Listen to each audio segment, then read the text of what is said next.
Oh, man. Last night I covered how unpresidential Donald Trump was, and petty little orange geriatric baby, the infant senior himself, who was doing this showy thing of going to a church nearby and have to clear the streets for him to go to a church, hold a Bible, stand outside the church, and get a photo op. So we talked about how pointless it was and how it's not something that leadership does. Well, Joe Biden tried to one-up Donald Trump by giving a speech himself.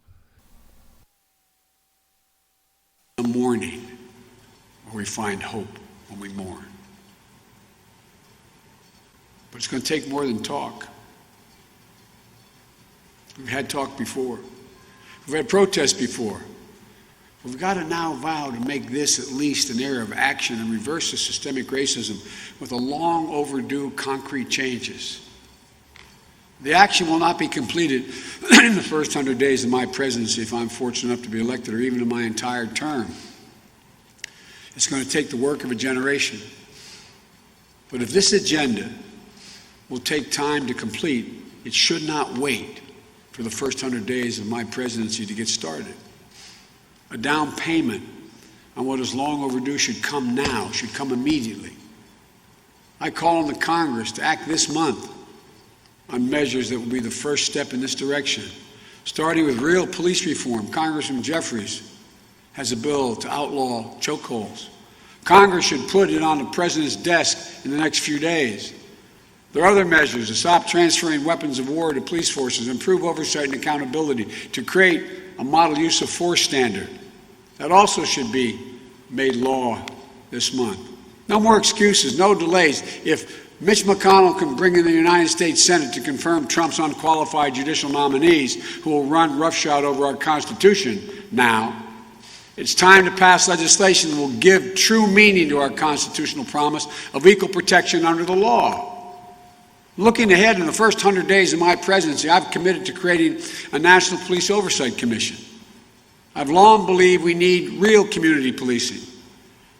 We need each and every police department of the country to understand a comprehensive review of undertake a comprehensive review of their hiring, their training, their de-escalation. Some have already done it, some are in the process of doing it. The federal government should give the cities and states the tools and the resources they need to implement reforms. More police officers meet the higher standards of their profession. Most of them do it. All the more reason why bad cops should be dealt with severely and swiftly. We all need to take a hard look at the culture that allows for the senseless tragedies that keep happening. And we need to learn from the cities and the precincts that are getting it right. We know, though, in order to have true American justice, we need economic justice as well. Here, too, there's much to be done. As an immediate step, Congress should act now to rectify racial inequities that allow COVID-19 recovery funds to be diverted from where they live. I'll be setting forth my agenda on economic justice and opportunity in the weeks and months ahead, but it begins with health care. Health care should be a right, not a privilege. The quickest route to universal coverage in this country is to expand on Obamacare.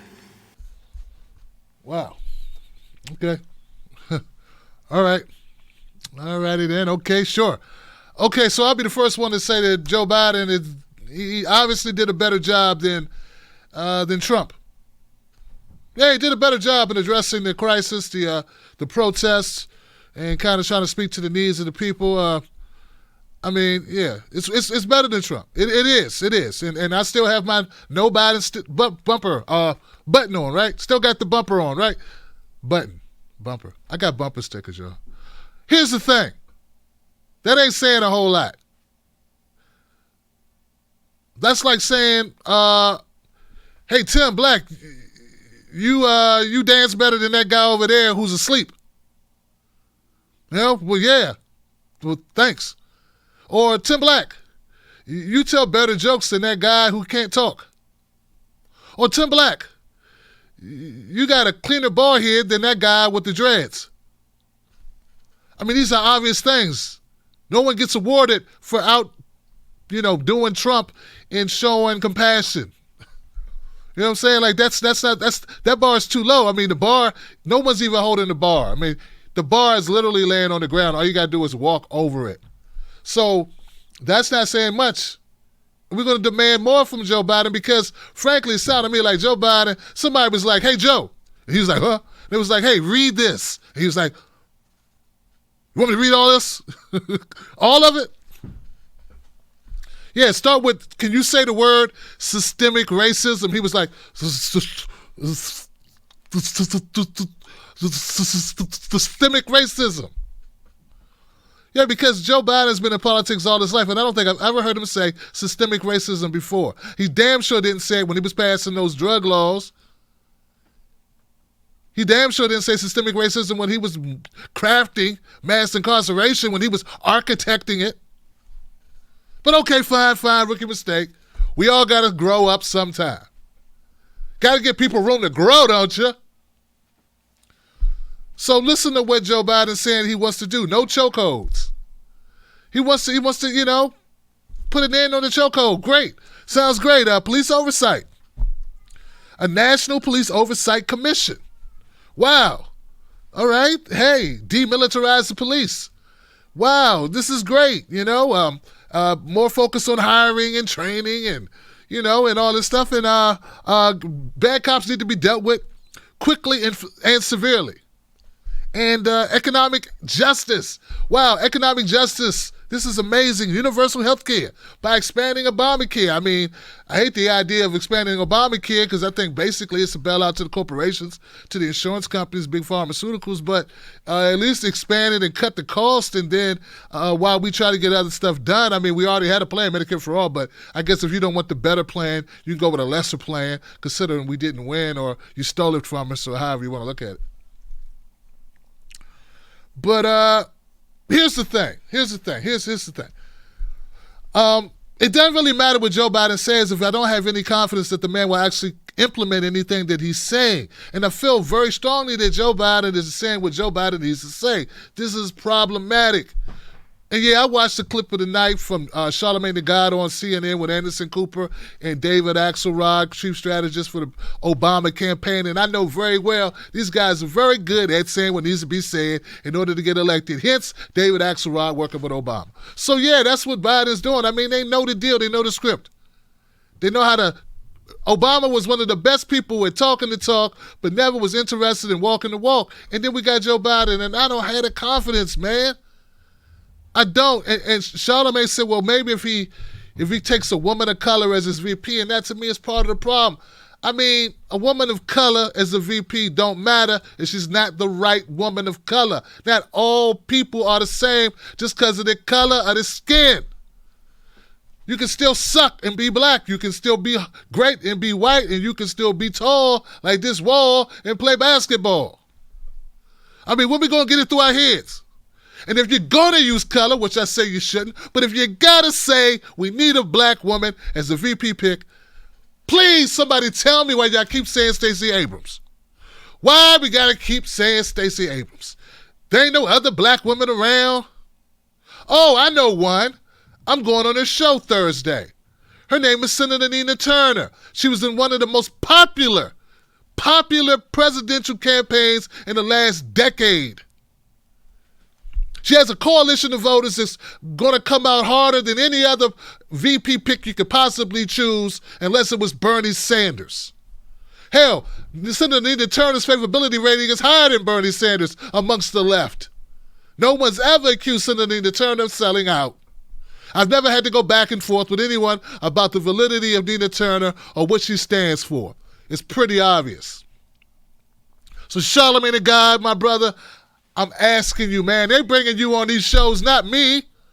And since they are bringing you on these shows and putting you on these platforms, you get to speak truth to power. Don't say Stacey Abrams no more. And please stop caping for Kamala Harris. For once in your life, brother, say Senator Nina Turner on one of these shows. That's how you help your boy Biden win. Oh, I know he's not your boy. You know what I'm saying? But if you want a Democrat to win, and you up there, you might as well put it in the consciousness of these jackasses. And the very reason why you want to say Nina Turner is because, as she stated, they don't want her. See, you want the person they don't want, because that's the person who's for us. When you want the person they might want, you're wanting the person that's easier to go along and get along with their agenda. And we need somebody to counterbalance by it. We need somebody who's going to actually speak up on behalf of black folks, disenfranchised folks, poor folks, working folks. And I don't think there's anybody better suited for the job. And if we're going to throw a hat in the ring or name in the hat, it should be Senator Nina Turner. And I say that loud and clear on any platform I ever be on. So back to Joe Biden. Joe Biden looks presidential because he's up against Ronald McDonald. Yeah, man, standing next to Ronald McDonald, anybody look presidential. Look at his shoes. Who wears a apron for a tie? What's up with the hair? And he goes a little heavy on the makeup too. Guy's a damn clown. But that doesn't mean he's inspiring confidence. And that doesn't mean he's going to energize a coalition to come out and vote for his ass come November. So, yeah, Joe Biden did a better job than Donald Trump. America needs, no. The world needs Joe Biden to do a lot more than better than Donald Trump.